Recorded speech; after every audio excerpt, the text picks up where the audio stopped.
السلام عليكم أصدقائي، أسعد الله أوقاتكم في كل خير. أصدقائي، قبل ما نبلش بهذا الفيديو نطلب منكم الصلاة على سيدنا محمد. اللهم صل وسلم على سيدنا محمد. بهذا الفيديو راح نتكلم عن موضوعين بخصوص الزيادة، والموضوع بخصوص التخفيض على برنامج صوي.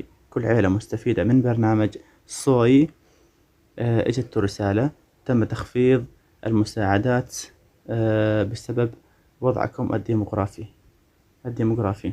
طبعا أصدقائي، هالرسائل هاي اللي وصلت لآلاف السوريين المفروض تصل من شهرين. إذا تتذكرون، في إجت نقص على هذا البرنامج، مثل العائلة الخمس أشخاص المفروض يستلمون 1500 ليرة، فإجوا واستلموا 1200 ليرة، لكل شخص 300 ليرة. فحسوا في نقص. لا أخي الكريم، كل عائلة فيها شخص تجاوز سن 30 تمت إزالته من البرنامج، أو اسمه موجود ما في مشكلة، ولكن ما إجا دعم أبدا أبدا. ولكن الرسائل تأخرا وإجت قبل يومين.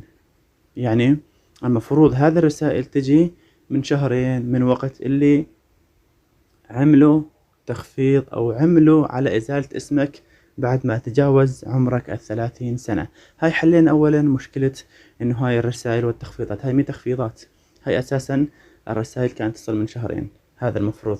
ولكن الهلال يتأخر بإرسال هاي الرسائل. أما بخصوص الزيادة والتعويض لهذا التخفيض، فمساعدة كرت الهلال الجديدة هي 910 ليرة تركي. 910 ليرة تركي لكل عائلة مستفيدة من برنامج صوي، والتي تم إزالة شخص من العائلة لديهم. طبعا أصدقائي، هذه التفاصيل 100%، ما في لا زيادة ولا نقصان، وبإذن الله تعالى سنوافئكم بأدق التفاصيل. وبالفيديو الجاي إذا في تغيير على برنامج صوي أو تي صوي راح نخبركم فيديوهات.